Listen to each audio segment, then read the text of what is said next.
सहना भवतु सहनौ भुनक्तु सह वीर्यङ्करवावहै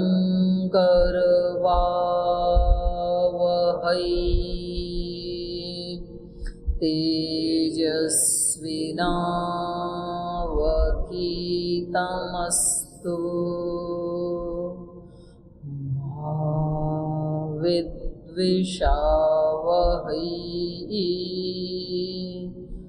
ॐ शान्ति शान्ति शान्तिः।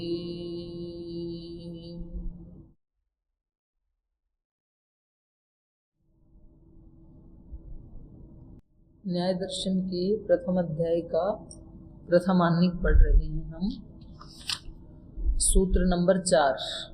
और यहाँ पर प्रत्यक्ष प्रमाण क्या है उसका लक्षण बताया था। प्रत्यक्ष किसको कहते हैं? इंद्रियार्थ सन्निकर्षोत्पन्नम ज्ञानम प्रत्यक्षम।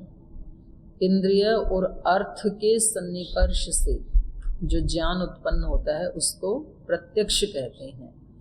फिर उस ज्ञान के 3 विशेषण बताए। वो ज्ञान कैसा होना चाहिए? अव्यपदेशम, अव्यभिचारी, व्यवसायात्मकम। तो इंद्रिय और अर्थ के सन्निकर्ष से उत्पन्न होने वाला अव्यपदेश, अव्यभिचारी, व्यवसायात्मक अर्थात निश्चयात्मक जो ज्ञान है उसको प्रत्यक्ष कहते हैं। ठीक है, समझ में आ गया? और प्रत्यक्ष कितनी इंद्रियों से होता है? हमें प्रत्यक्ष कितनी इंद्रियों से होता है? 1 से नहीं होता, 5 से होता है। चक्षु इंद्रिय से रूप का प्रत्यक्ष होता है, कर्ण इंद्रिय से शब्द का प्रत्यक्ष होता है। जैसे कोई मोटर या साइकिल या रेलगाड़ी इधर से जाती हो और कोई आपसे पूछे कि 9 बजे गाड़ी गई थी, तो आप बोलोगे कि हाँ गई। बोले आपको कैसे पता? बोले मैंने प्रत्यक्ष अपने कानों से सुना था। आज वो गाड़ी मिस नहीं हुई, आज वो गाड़ी गई है, मैंने सुना था। उस व्यक्ति ने आपके बारे में ऐसे बोला, कोई कहे और दूसरा कहे कि नहीं मुझे तो नहीं पता, तो आप कहोगे नहीं मैंने अपने कानों से प्रत्यक्ष सुना था। और जब कोई पुष्प हमारे नाक के सामने होता है तो वो क्या है? गंध का प्रत्यक्ष।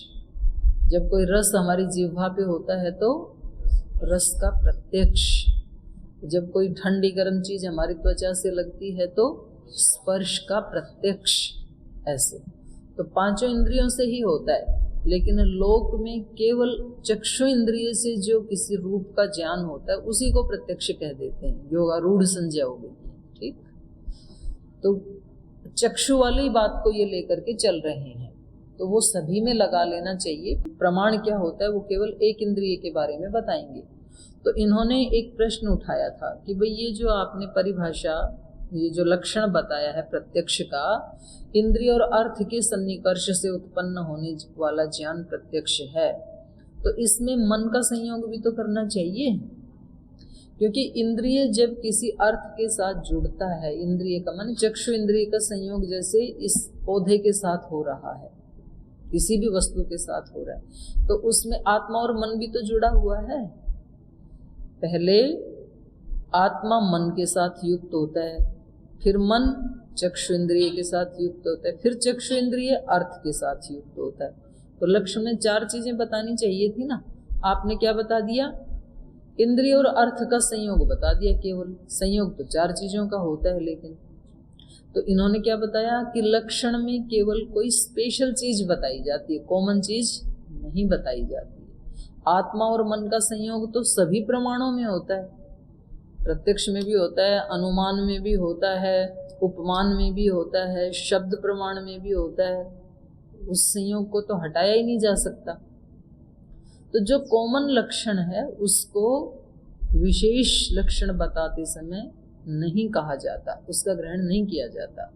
लक्षण बताते समय कोई ऐसी स्पेशल चीज जो दूसरे में नहीं है, कोई तो लक्षण बताया जाता है। स्टेशन से किसी व्यक्ति को लाना है आपको, और आप कहो जी उसका कोई लक्षण बताओ जो मैं उसको ढूंढ लाऊं, तो कौन सा लक्षण बताया जाएगा? जो स्टेशन पर सब लोगों से उसको अलग करता है। भाई सब लोग पैंट शर्ट वाले होंगे वहां, तो उस व्यक्ति ने धोती कुर्ता पहन रखा होगा, तो आप पहचान लोगे ये एक अलग हो गए ना उनसे। भाई दूसरे लोग थोड़े से कुछ लंबे हैं, 5-6 फीट के हैं, वो बताएंगे वो 4 फीट के हैं, छोटा कद है उनका, या वो 6 फीट के। मतलब ऐसा लक्षण बताएगा व्यक्ति जो दूसरों से उसको अलग करते, तभी तो पहचानेगा। और वो कहे कि जी उसकी भी 2 आंखें हैं, 2 हाथ हैं, 2 पैर हैं, तो बोले ये तो सबके ही होते हैं। तो ये लक्षण नहीं होता है। जो जो कॉमन गुण होते हैं वो लक्षण नहीं होते हैं। कोई पूछे कि भाई सन्यासी कौन होते हैं और ब्रह्मचारी कौन होते हैं, तो क्या लक्षण बताओगे? जो जिन्होंने लाल वस्त्र धारण किए हैं वो सन्यासी। अब ये लाल वस्त्र एक विलक्षण गुण है ना, सब लाल नहीं पहनते हैं, केवल सन्यासी ही लाल पहनते हैं, तो ये लक्षण माना जाएगा। बाकी की चीजें तो कॉमन है दूसरे मनुष्यों से, आप लोगों की भी। तो यहाँ पर प्रत्यक्ष में क्या अलग है? अलग है इंद्रिय और अर्थ का सन्निकर्ष, तो उसी को लक्षण में बता दिया। ठीक है। और इन्होंने कहा कि देखो जितने भी पदार्थ हैं इस संसार में उतने ही उनकी संज्ञाएं भी हैं, उनके नाम हैं कोई ना कोई। और जब उस नाम का माने उस पदार्थ का और उसका शब्द और उस शब्द का अर्थ, एक पदार्थ और एक उसकी संज्ञा, उन दोनों का संबंध, ये जब व्यक्ति को पता होगा तब ही वो प्रत्यक्ष कर पाएगा। जैसे गो एक शब्द है, मैं बोर्ड पे लिख देती हूँ गो, ये क्या है? शब्द। जो अभी मैंने अपनी वाणी से बोला ये क्या है? गो शब्द। और इसका अर्थ क्या है? जो गौशाला में एक प्राणी है। तो जब हम इन दोनों के संबंध को जानेंगे कि जो अभी मैंने बोला यहाँ मंच पे बैठ के ये शब्द है, और जो गौशाला में है वो उसका अर्थ है, नाम दोनों का ही गो है। तो जब कोई कहे कि आप गो को जानते हो, तो आप कब कह पाओगे जानता हूं? जब आप इन दोनों के संबंध को जानते हो, और उस वो जो अर्थ है जो गौशाला में खड़ा है उसको कहेंगे अर्थ, इस शब्द का अर्थ, उसके रूप को जानते हो, उसके लक्षणों को जानते हो, तब आप कहोगे रूपम जानामि, स्पर्शम जानामि, तब ये बात कहोगे। तो तभी व्यवहार चलेंगे, तभी कोई आपसे कहेगा कि आप वहां से उस गो को पकड़ के ले आओ, या वहां किसी एक गो को छोड़ के आ जाओ। जब मैं कहूँ कि यहाँ से संत कुटीर से एक गो ले जाओ और वहां पर छोड़ के आ जाओ फेज 2 में, तो मैंने तो शब्द बोला है और आप उस अर्थ तक पहुंच जाओगे, संत कुटीर अर्थ तक पहुंच जाओगे, मैंने तो शब्द ही बोले थे ना, और वहां से आप उस व्यवहार को कर दोगे, पकड़ के गाय को वहां छोड़ाओगे।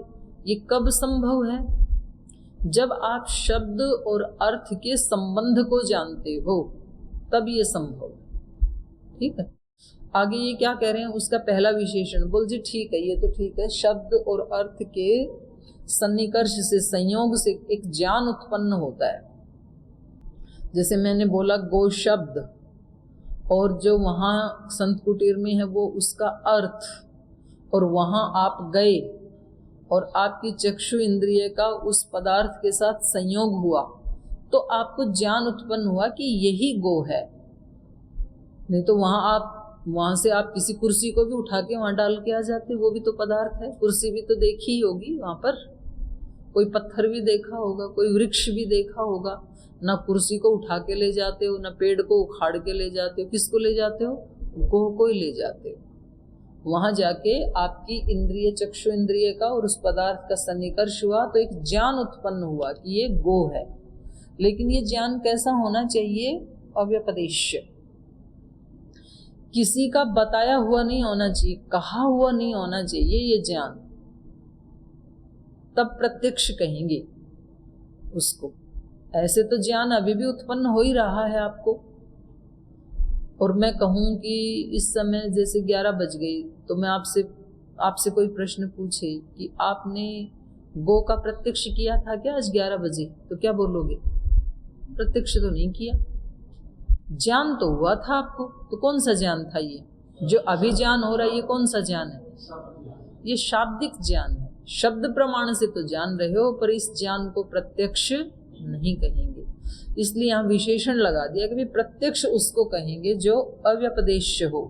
अव्यपदेश्य मतलब केवल शब्दों में उसका उपदेश किया हुआ ज्ञान नहीं होना चाहिए वो। यदिदम अनुपयुक्ते शब्दार्थ संबंधे अर्थ ज्ञानम न तत् नामधेय शब्देन व्यपदेश्यते।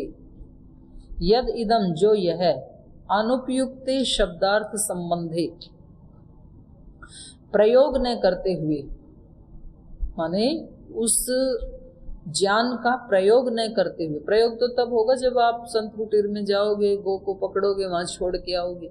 तो अनुपयुक्ते, यद इदम अनुपयुक्ते शब्दार्थ संबंधे, शब्द और अर्थ के संबंध में उसका प्रयोग न करते हुए अर्थ ज्ञानम, जो उस पदार्थ का ज्ञान हो रहा है, वो ज्ञान न तत् नामधेय शब्देन व्यपदिश्यते, वो इस प्रत्यक्ष या इस संज्ञा शब्द से व्यपदिष्ट नहीं होना चाहिए।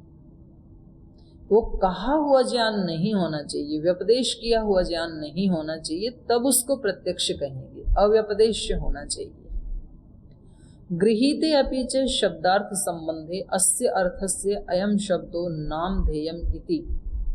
बोले यद्यपि ग्रहण तो हो जाता है, गृहीते अपि ज्ञान तो हो जाता है व्यक्ति को, शब्दार्थ संबंधी, शब्द और अर्थ का संबंध होने पे, एक शब्द मैंने बोला, एक उसका अर्थ है और एक इन दोनों का संबंध है, तो इसका ज्ञान तो हो जाएगा आपको। गृहीते पीछे शब्दार्थ संबंधी क्या ज्ञान होगा?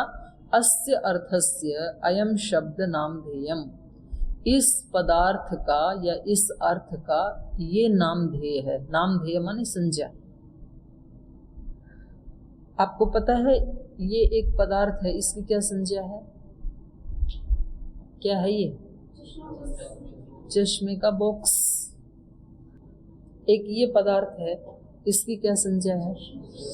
तो ये तो आपको ज्ञान है ना, इस अर्थ का ये संज्ञा है, ये अर्थ है, इसकी संज्ञा है चश्मा, उपनेत्र, जो भी इसके पर्यायवाची शब्द हैं। जैसे तुम्हारे पास और मेरे पास ये एक पदार्थ है, इसका नाम ध्येय क्या है? पुस्तक, किताब, है ना। तो ऐसे हमें पता है शब्द और अर्थ के संबंध का पता है। तो जितने भी पदार्थ हैं उनकी कोई ना कोई संज्ञा जरूर है, और उनमें से कुछ के संबंध का तो हमें पता है, कुछ के संबंध का हमें नहीं पता।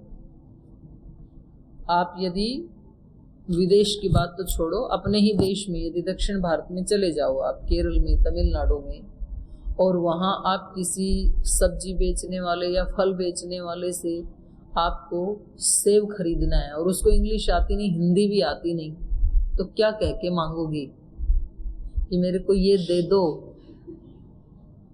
तो उस पदार्थ को देख करके उसको पता है तो वो अपनी भाषा में बोलेगा कि आपको ये चाहिए, तो आप इशारे से समझाओगे फिर कि ये 1 केजी चाहिए, तो क्योंकि ये 1 का प्रतीक है, तो सबको पता है कि इसका संबंध किससे है?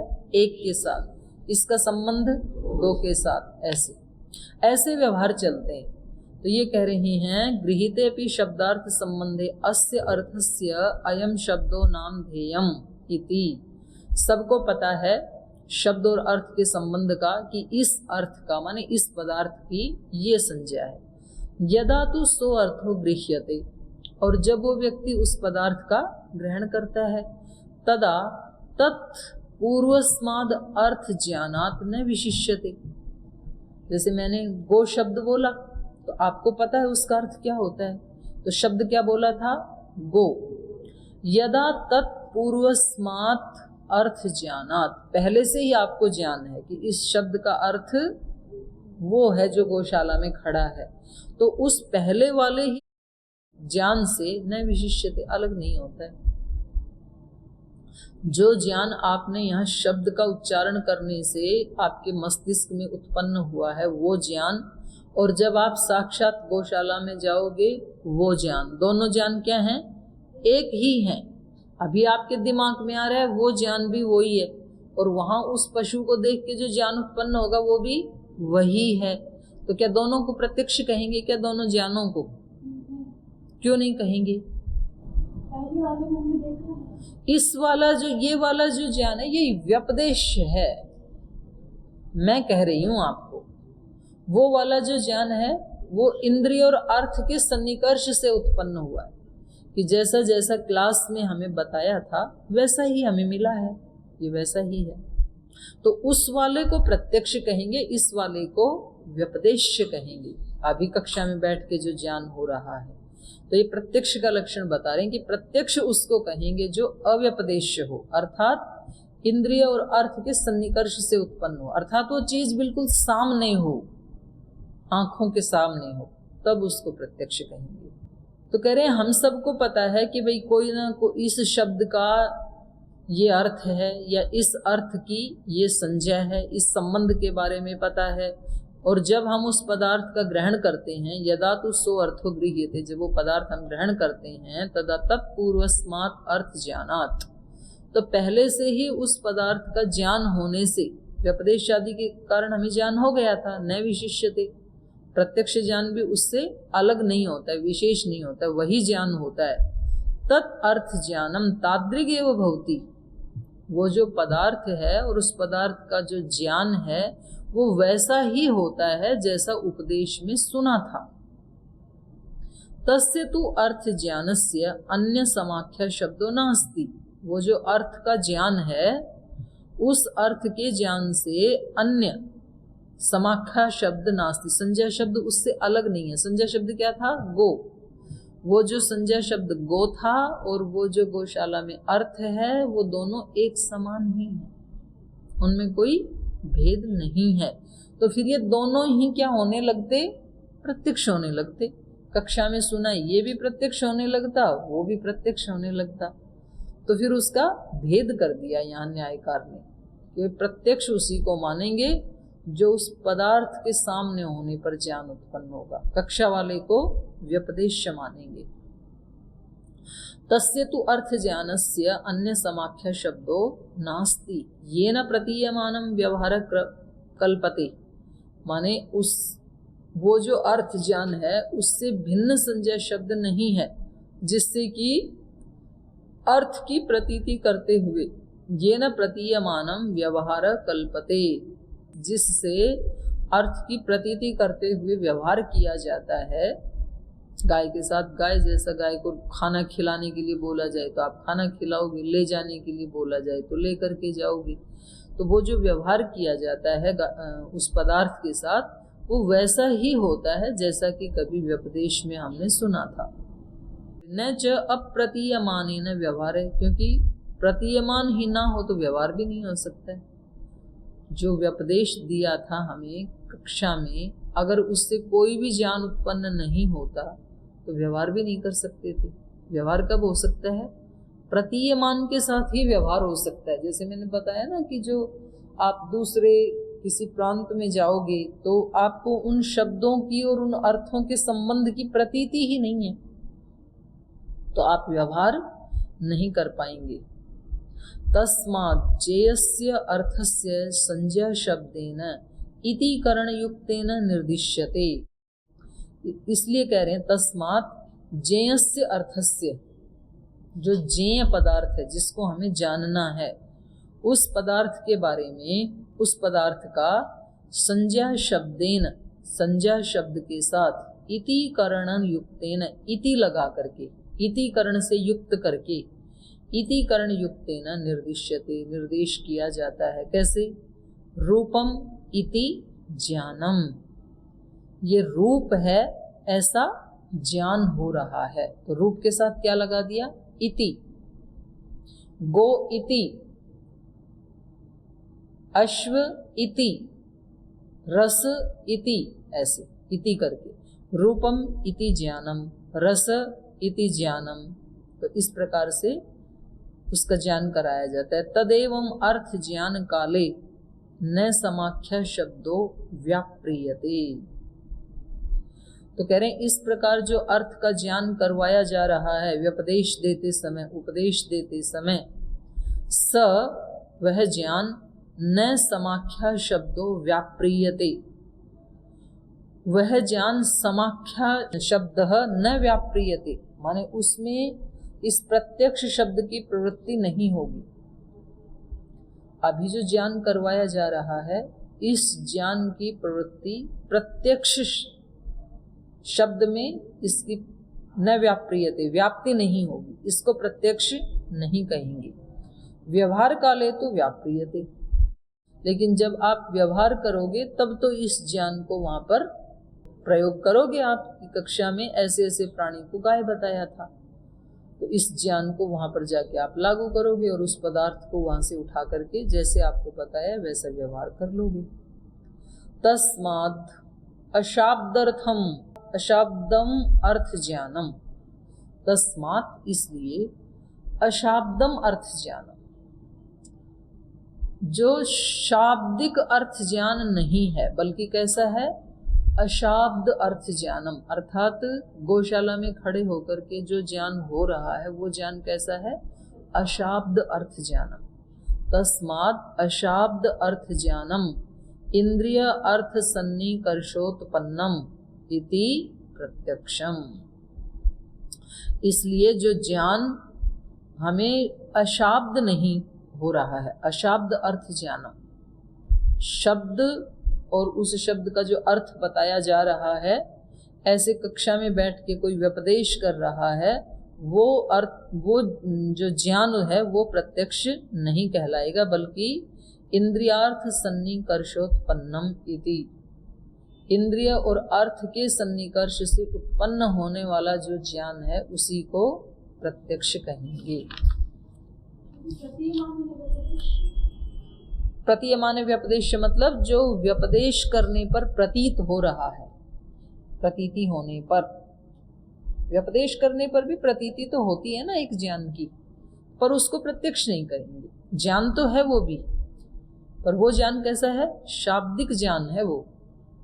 तो दोनों में अंतर होता है, एक शाब्दिक ज्ञान होता है, एक तो प्रत्यक्ष ज्ञान होता है। तो प्रत्यक्ष ज्ञान ही अंतिम ज्ञान होता है, उससे पहले के जो ज्ञान हैं उनमें कुछ ना कुछ न्यूनता होती है। जैसे कोई नई चीज बताएं आपको, आप में से समुद्र किस किस ने नहीं देखा है, किस किस ने समुद्र नहीं देखा अभी, हाथ उठाओ। ठीक है, अब मैं कहूं कि भाई वहां जब आप जाओगे रामेश्वरम या पांडिचेरी या तमिलनाडु जाओगे तो एक धरती की स्थिति ऐसी आती है कि उसके बाद बस पानी ही पानी दिखता है, जमीन नहीं दिखती है, उसका नाम क्या है, समुद्र।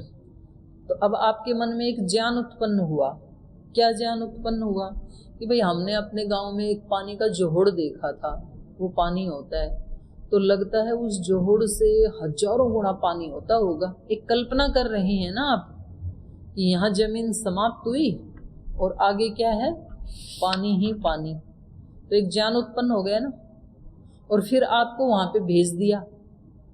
इस ज्ञान में अभी आपकी जिज्ञासा है कि वो पानी देखने में कैसा लगता होगा, तालाब जैसा, जोहड़ जैसा, गंगा नदी जैसा, साफ एकदम वाइट है या थोड़ा सा मिट्टी भी होगी, पीने में खारी है, मीठा है, कैसा दिखता है, पर्वत जैसे दिखता है या जोहड़ जैसे दिखता है। तो अनेक अनेक अभी न्यूनताएं हैं, बहुत सारे प्रश्न हैं आपके मन में।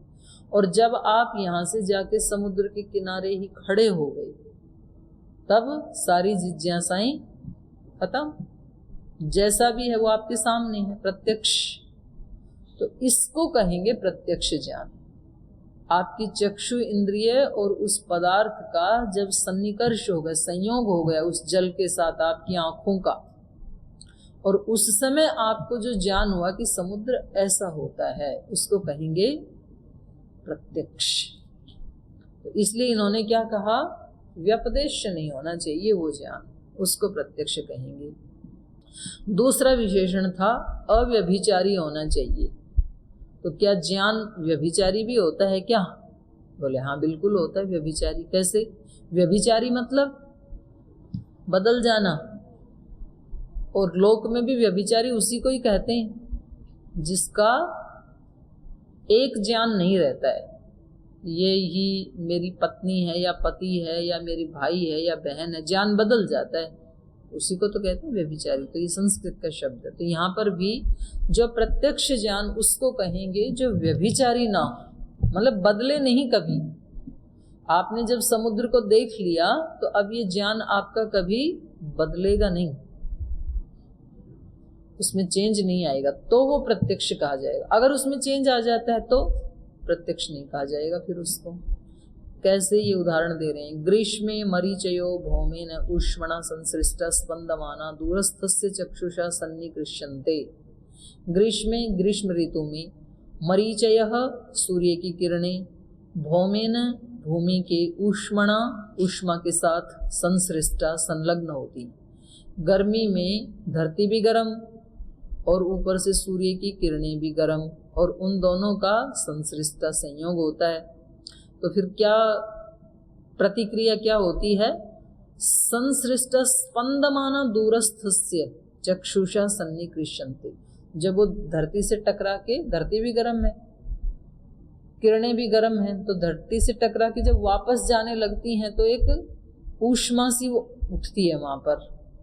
वो किरणें कंपायमान होते हुए क्या लगता है? जैसे कि वहां पर जल है, और खास करके सड़क आदि के ऊपर। और कभी तो मिट्टी ज्यादा गर्म है तो मिट्टी में भी ऐसे दिखाई देता है। तो लगता दूर से, दूरस्थस्य जो दूर खड़ा है उस व्यक्ति का चक्षुषा सन्निकृष्यन्ते, उसका चक्षु से संयोग हुआ उन किरणों के साथ। जो गरम गरम किरणें धरती से टकरा के वापस उठ रही थी, तो वो कैसे लग रही थी? जैसे वहां पानी भरा है। दूर कोई व्यक्ति खड़ा था, उसको लगा कि पानी है, तो फिर वो वहां जाता है पानी पीने के लिए। तत्र इंद्रियार्थ सन्निकर्षात् उदकम इति ज्ञानम उत्पद्यते। दूर खड़े हुए व्यक्ति का जब उन किरणों के साथ उनकी चक्षु का संयोग हुआ तो उदकम इति ज्ञानम उत्पद्यते, वहां उदक है, पानी है, ऐसा ज्ञान उत्पन्न होता है इस व्यक्ति के मन में। ज्ञान उत्पन्न होता है ना। तच्च प्रत्यक्षम प्रसज्यते, वो ज्ञान भी प्रत्यक्ष होने लगता। अगर ये विशेषण नहीं लगाते तो। अब वो प्रत्यक्ष नहीं है। क्यों नहीं है वो? क्योंकि जब उस व्यक्ति ने वहां जाके देखा तो पानी था ही नहीं, तो इसका ये ज्ञान कैसा हो गया? व्यभिचारी। बदल गया ना ज्ञान। दूर खड़ा था तो ज्ञान क्या था? वहां पानी है, और जब पास में गया तो पानी नहीं है, तो ज्ञान बदल गए। पहले है अब नहीं है, ये ज्ञान हो गया।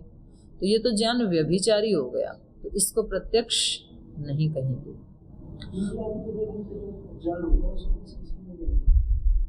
अप्रत्यक्ष कहेंगे। और क्या? तो पदार्थ तो नहीं है, चित्र है वो तो, हाँ उसको नहीं लेंगे।